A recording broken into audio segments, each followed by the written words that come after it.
Okay, so here are the components of today's video. Today I will teach you how you can install a dual booting Linux system if you currently have Microsoft Windows on your computer. To get started, first we must build a computer. First I will make sure the CPU socket screws are properly tightened. Attach the memory sticks to the motherboard. Apply some thermal paste and attach the CPU cooler. Tighten the CPU cooler. The fan is attached to the cooler. Attach a display card. No, not that one, the other one. Make the power connections. From the power supply to the motherboard. From the power supply to the CPU in two different locations. From the power supply to the PCIe bus. From the power supply to the graphics card. From the power supply to the solid-state drive. Speaking of which, connect the solid-state drive to the motherboard. From the power supply to the mains power. Connect the mouse to the motherboard. Connect the keyboard to the motherboard. Connect the network cable to the motherboard. Connect the display device to the display card. Attach a Windows installation SD card to the motherboard, and then turn the power on. In the upper right corner you can see a real-time clock. Just for fun, I thought to do some benchmarking to see how much time it takes to install an operating system. Here I didn't pay attention to the Windows installation disks message, which told me to press a button to begin the installation, so I had to reboot once. After 9 seconds of loading, the Windows installer asks me to choose the language and the locale settings. After I do so, it says the setup is starting. Just for fun, let's count the number of times that we get an ing verb telling us to wait. After a reasonable wait, it prompts for a license key. I do have a few OEM licenses, but I don't want to burn them just for a video, so I just say I don't have one. Fair enough, says Windows, and let me choose the Windows version to install. I will choose Professional, because why not? I am very professional, as you can see. Once I commit the sacred ritual of mindlessly agreeing to legal mumbo-jumbo, the next dilemma awaits me. How much of my disk space to commit to this privacy-invading proprietary abomination? Let's just use all of it, why not? After I click OK, it reveals the rules. Besides the one that I gave permission for, it created several other partitions, the purpose of which is not made exactly clear. What is MSR? In any case, primary sounds good, so let's move on. Installing Windows, copying Windows files, getting files ready for installation, installing features, installing updates, finishing up. That sure sounds promising. And before you know it, we get introduced to the ancient tradition which Windows is very famed for: rebooting. It has been just a little over 2 minutes and we are about to have our first reboot. Next we get... I think I accidentally pressed any key. Was I not supposed to do that? Hold on, let me select the SSD manually to avoid that happening again. One more reboot later and we are getting ready. This sure sounds like the Windows desktop is about to pop up any moment now. After 1 minute of getting ready, it's time to reboot again. Just a moment. Apparently we are down to mere moments now. Any time now. Oh. More questions. I thought I already answered the locale questions. It even remembers the answer from the last time. Keyboard layout. No, United States keyboard layout is about as wrong as you can get. It didn't remember the choices I did earlier. Maybe it just geolocated my IP address, which is kinda sinister. Now we have some important setup to do. Looks like we went back from being mere moments away from desktop to having the entire setup procedure in front of us. But I guess this is very important. Again with just a moment. It's like dangling a carrot in front of you, always slightly out of reach. And then out of blue, it suddenly reboots without any warning. Gotta keep you on your toes. Now let's see what's new from Windows. It uses contractions to lure you into a false sense of security, into falsely believing that this is not just the front end of a massive machine designed to steal all your private information, but that it is actually your friend. I'm a private person, so I will select personal use. I don't want to give Microsoft my information, so I will just select offline use. Didn't you hear me? I said no. Alright, I will let you in a secret. My name is Joel. I will not tell you my password though.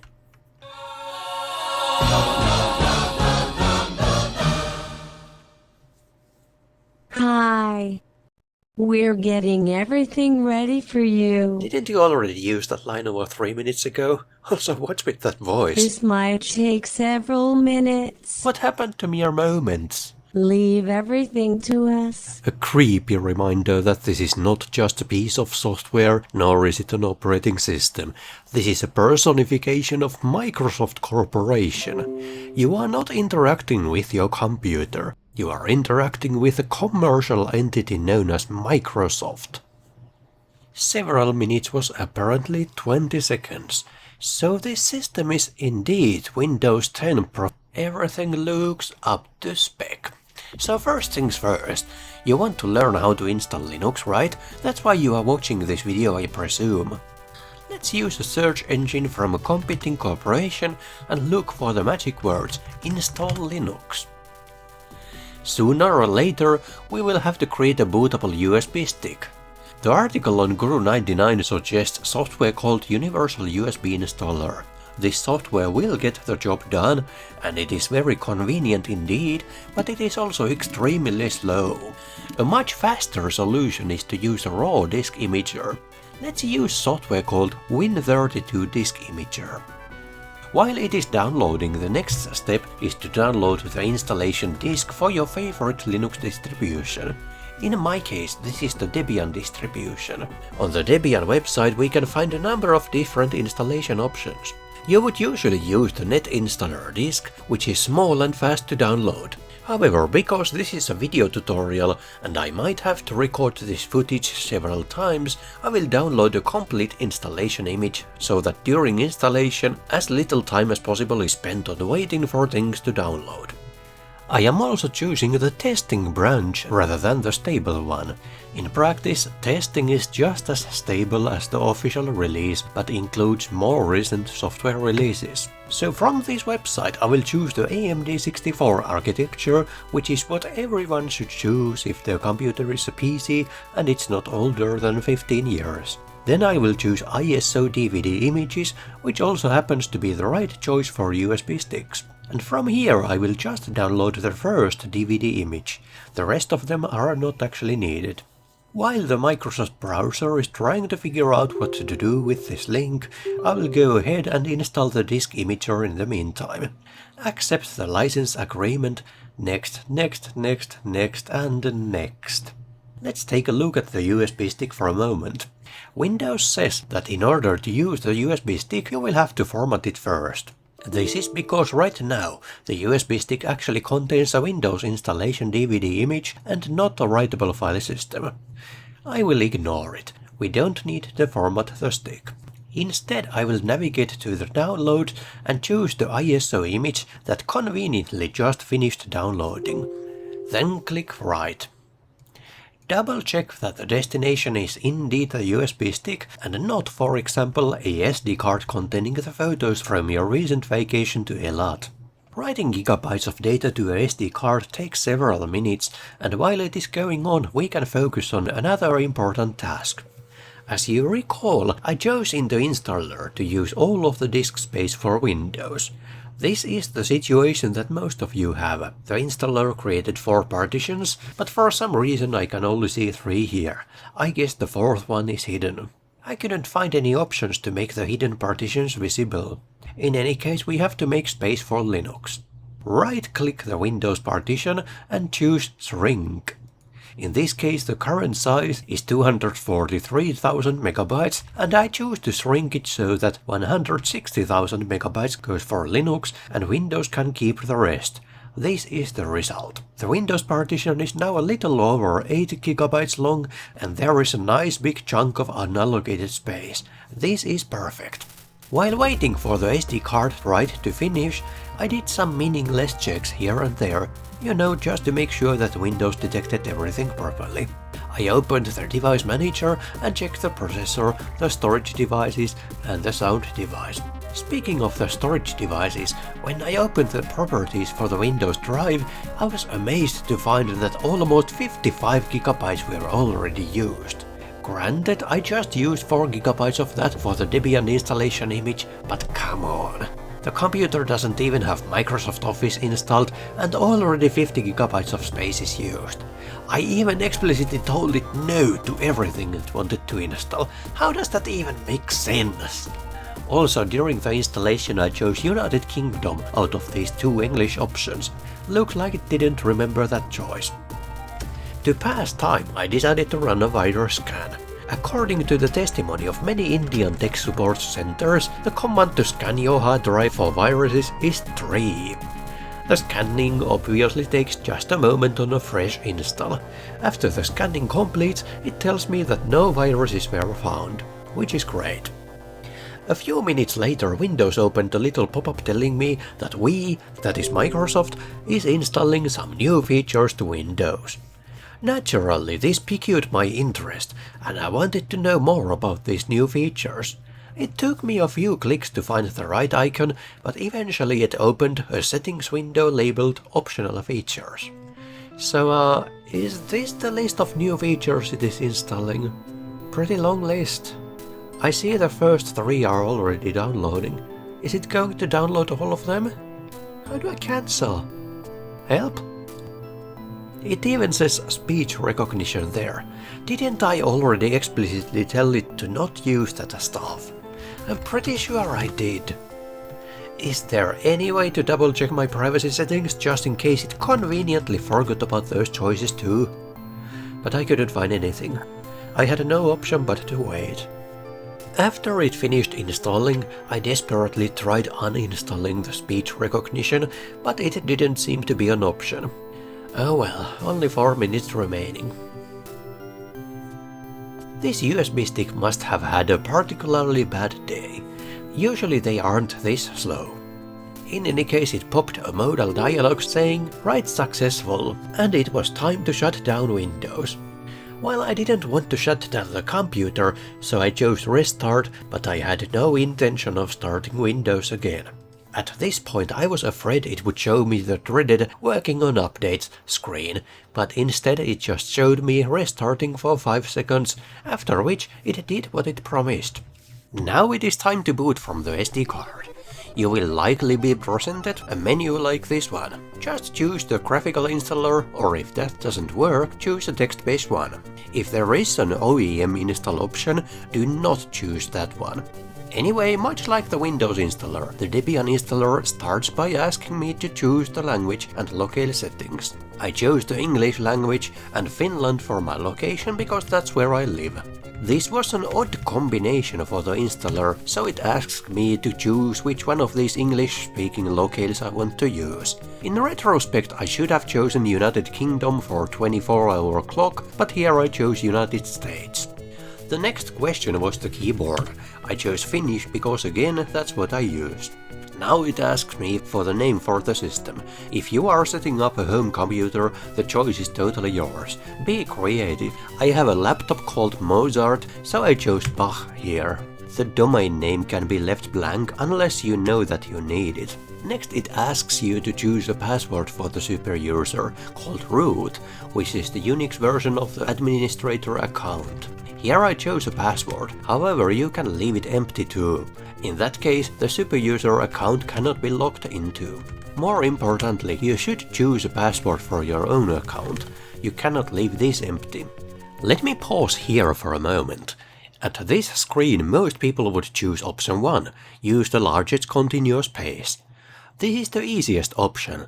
It would then ask you whether you want all files on one partition or to set up a more complicated scheme. Again, most people would choose option 1. Then it would show you the setup it chose. It would create a partition for the root file system and a partition for the swap. Click Finish and Continue and it would tell you the summary of the changes, and once you click Continue, it would begin the installation. This is quite fine, you can do that. However, that's not what I did. I chose to do things manually as I often do. Here we have the free space that I got by shrinking the Windows partition. Next I will configure the Logical Volume Manager, an advanced way of administering storage in Linux. First I will create a volume group, which is just a name for a pool of physical storage. I am going to name this volume group Bach. Then I will select the physical storage to add to this volume group. The physical storage will be made from this vacant space. It will create a partition in that vacant space to mark it as used. Now that our volume group has physical storage, I can create a logical volume in it. A logical volume is a reservation of space from the pool of storage. I create 2 logical volumes, 20 GB of swap and all of the remaining available space for the root file system. The LVM is now finished. I have told the installer how to allocate space. Next I need to tell it the role of those allocations. The large chunk of space called root will contain a BTRFS journaling file system, and it will be the root file system. The smaller chunk called swap will be used as a swap area. And that's all I need to do. I could also set up encryption, which would involve a similar process. Choose the backing storage for the encryption and choose the encryption parameters. But I am not going for encryption this time, so I cancel the encryption setup. I will revert the storage as a root file system as I did earlier. Then click Finish and Continue. It will ask for a final confirmation before it commits all the partition changes on the disk. Immediately thereafter it begins installing the base system. This took 95 seconds. The next step is to configure the package upgrades. We will use an internet server close to my physical location, which is in Finland. No proxy. Then it reads the list of updated packages on that network server and installed some stuff, which took 15 seconds.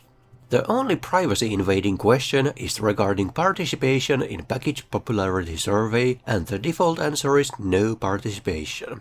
Then we get to choose some fundamental tasks for the operating system, such as which desktop environment you want to use. My current favorite happens to be Cinnamon, so I chose Cinnamon. I also disable the print service because I don't have a printer, and enable the SSH server because I use SSH a lot. Forfeiting the standard system utilities is not recommended.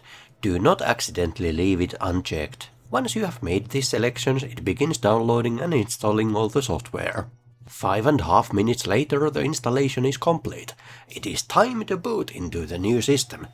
Excellent, let's do that. Let me just briefly tell the UEFI to boot from the hard drive and not from the USB stick, since this kind of defaults to the USB stick. Okay, so the time is 5 seconds past when I select the default option on Linux bootloader. After some totally harmless console messages, just 10 seconds later we add the graphical login prompt. So the first things after the login is to change the desktop theme to my liking. Unfortunately, the default selection of themes is quite small, so I will just pop open a terminal and fetch some new themes. Before I can do that, I need to configure apt to download everything from the internet rather than to rely on the DVD image. I add contrib and non-free software to the list of software. I will also rename the Bullseye distribution into a testing distribution so as to gain advantage of the rolling releases they do. Once these changes are done and saved, I'll run apt-get update to download the list of packages. Then I will install a couple of my favorite packages, starting with compilers followed by the Joe editor, and then desktop themes and mouse cursors and stuff. While it is installing those, I can already begin making changes. I'll skip that part since it is not terribly interesting. Just to make sure this thing works, let's write a tiny hello world program in C++. And there we go, it works. Keep in mind, this system already has web browsers, office software, email clients and everything installed. And unlike that other system, it's a real operating system, not an advertisement delivery platform strapped to a program loader. Now the thing about modern computers is that this kind of a bulky storage device, even though it is a fast SSD, is already kind of old technology with these clunky and awkward cables. The modern way of fast storage is this, or to be more specific, this. It's an NVMe drive. Here's how you install it. First you push it in a free M2 slot on the motherboard and then you affix it down with a screw. Now when we load up Windows, which took 40 seconds, and open the disk management, it immediately tells us we have a new uninitialized storage device in the system. Let's initialize it with a GPT. It shows the NVMe has approximately 500 GB or 467 GB to be more specific of free space. I would like to move everything to the NVMe, but unfortunately Windows doesn't offer any tools to do that. You can't just drag and drop the partitions from a disk to another. So we have to use Linux for that instead. Let's shut down Windows and start up Linux. The lsblkey command tells us that we have a hard disk called SDA, which contains all the partitions we previously set up there. Then there is the Linux installation USB stick, which I don't know why I still have it plugged in. And finally there's the NVMe drive, which curiously already has one partition on it. If we open the device ID table, we can see more information about these devices just in case we ever get confused as to which disk is which. The goal is to migrate all stuff out from the SSD onto the NVMe drive. So I will begin by creating a matching partition table on the NVMe. First, dump the partition information from the SSD so that we know the exact sizes and types. Then I will proceed to create identical partitions on the NVMe. Here I got a bit confused. Remember the one existing partition on the NVMe? It turns out when I permitted Windows to create an empty GPT on the new drive, it also created a secret 16 MB Microsoft reserved partition on it without telling me. Sneaky bastard. Of course, this behavior is nothing out of ordinary for the Microsoft we all know and love, but it looks like I have to work around this.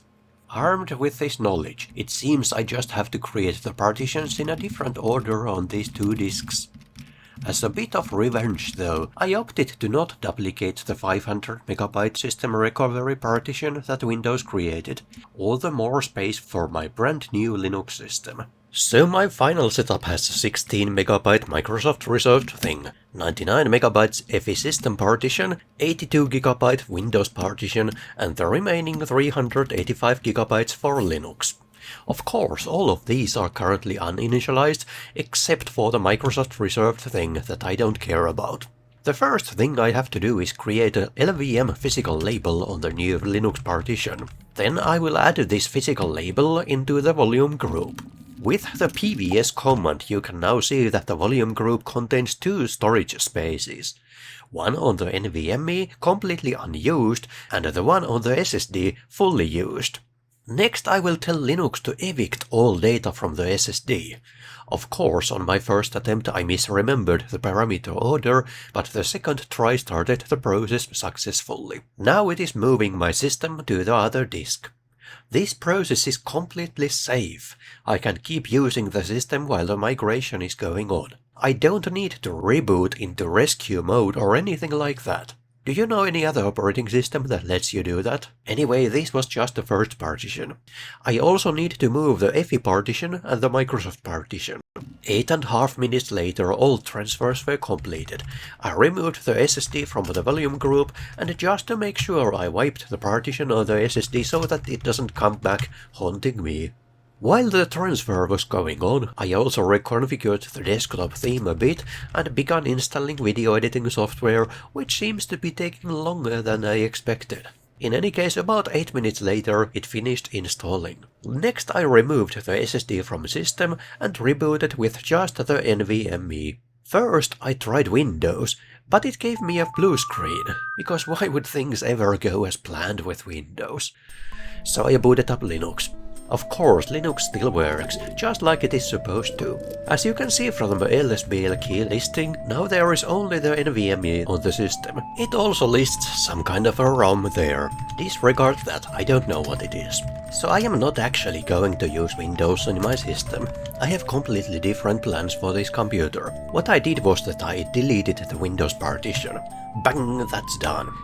Off goes the Microsoft resource partition too. Of course, now I had unused space on the disk, so I allocated new partitions. 3 Linux NVM partitions. One is just 15 megabytes, the second one is 82 gigabytes, and the last one is just 1 megabyte. Such a mismatch of storage. It doesn't matter, anything is possible with Linux. And usually it is possible without any rebooting. Not so this time though. I need to reboot because I modified the partition table on a disk that is currently being used by a mounted file system. The world is not perfect. In any case, after a brief reboot, I created LVM signatures on these 3 new partitions, while 2 of them, the third one was too small. Then the existing volume group is extended by adding these 2 partitions to it. Next I resize the storage for the root file system to take advantage of the new space. Finally, the root file system itself is extended to take advantage of all the available space. And just like that, my root file system now has 440 gigabytes of free space. It does not matter that the space is discontiguous on the disk. It could even be split across multiple storage devices, some encrypted and some not. Some of the storage could even reside on a network device, and some of it could be physically backed by the display card's RAM. Of course, that would not be a very reliable setup, but the system is very flexible. The bottom line is, if you want to install Linux, don't be afraid to make experiments. The easiest way to experiment safely is to do everything in a virtual machine. The second best way is to do everything on a new computer or to back up everything just in case you need to reinstall things. Try Linux. It's really the programmer's ideal system, and it doesn't try to sell you anything, and it doesn't try to sell you anywhere. You only need a USB stick, courage, and some disk space. See you again, take care.